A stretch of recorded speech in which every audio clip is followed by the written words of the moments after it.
Ma ogtahay inuu jiro hal nin oo maanta ka lacag badan wadamo badan oo adduunka ka mid ah?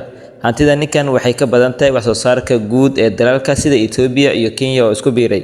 Sidee bay ku dhacday in hal qof uu yeesho hanti gaaraysa 839 bilyan oo dollar?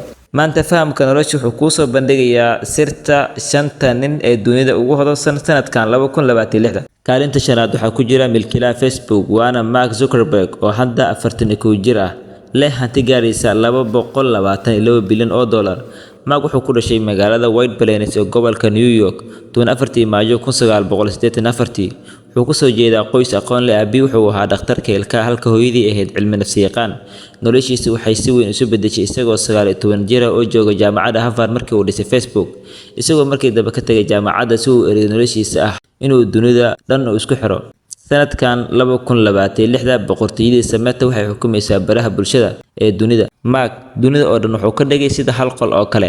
haddii intaan la soo gaartay fadlan akoonka subscribe video like saar noona sii share garay mahadsanid. Kaalinta afraad waxaa ku jira milkiilaha Amazon waana Jeff Bezos oo hadda 64 jir ah, haysta hanti gaaraysa 224 bilyan oo dollar. Jeff wuxuu dhashay 12 Janaayo 1964 magaalada Albuquerque ee New Mexico. Noloshiisa kuma bilaaban hanti iyo raaxo maadaama uu ahaa wiil McDonald's ka shaqayn jiray xilligii uu yaraa si uu u maareeyay nolosha. Jeff wuxuu Amazon ka dhex bilaabay garaash yar oo gurigiisa ku dhex yaala. Sheekadiisana waxay markhaati u tahay in qof kasta oo garaash yar ka bilaabo uu maanta noqon karo midka dunida ugu hanti badan. Kaalinta saddexaad waxaa fadhiya mid ka mid ah milkiilayaasha Google waana Sergey Brin oo ah 52 jir, hantidiisu tahay 237 bilyan oo dollar. Sergey waa ninka asalkiisa ka soo jeeda dalka Ruushka halkaas oo ku dhashay 21 Agoosto 1973. Isagoo 6 jir ayuuna qoyskiisa u soo guureen Mareykanka si ay ugu baxsadaan cadaadiska midowga Sovieti.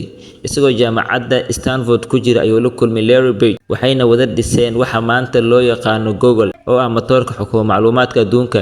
Sheekadiisu waa mid dhiirigelin u ah qof kasta oo muhaajir ah oo raba inuu dunida bedelo, maadaama uu ka soo bilaabay nolol muhaajirnimo balse maanta uu yahay ninka saddexaad ee dunida ugu lacagta badan.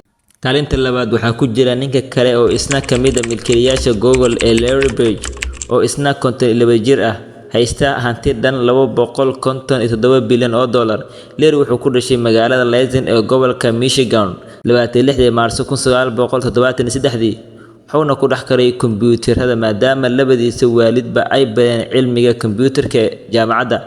Isagoo 6 jir ah ayuu bilaabay isticmaalka kombiyuutarkiisii ugu horeeyay, taas ayaana u horseeday inuu noqon karo maskaxda ka dambeysa algorithm-ka dunida.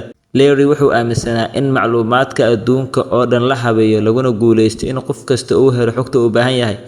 Taas ayaana maanta ka dhigtay ninka labaad ee dunida ugu lacagta badan isagoo kaashanaya saaxiibkiisa Sergey. Kaalinta koowaad waxaa ku jira milkiilaha Tesla SpaceX, ninka adduunka dhan uu hadal haya, kaasoo hadda ah 54 jir ahna ninka ugu hodansan taariikhda la diiwaangeliyay, isagoo haysta hanti waaliya oo dhan 839 bilyan oo dollar. Elon wuxuu ku dhashay magaalada Pretoria ee dalka South Africa 21 Juun 1971. wuxuu ku soo bilaabay nolol caadi ah halkaasoo isaga yaraantiisii barnaamijyada kombiyuutarka iskiis u bartay. Isagoo 17 jir ayuu ka guuray Afrika si uu eriyo riyadiisa tiknoolajiyadeed ee Mareykanka.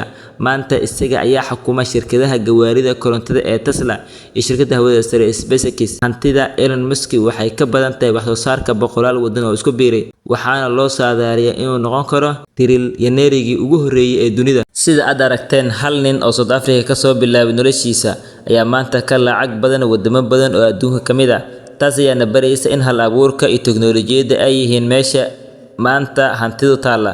Shantan nin dhammaantood waxay lahaayeen hal higsi oo ahaa inay wax ka bedelaan mustaqbalka iyo qaabka aadanaha u nool yahay. fadlan akoonka subscribe video like saar noona sii share garay mahadsanid.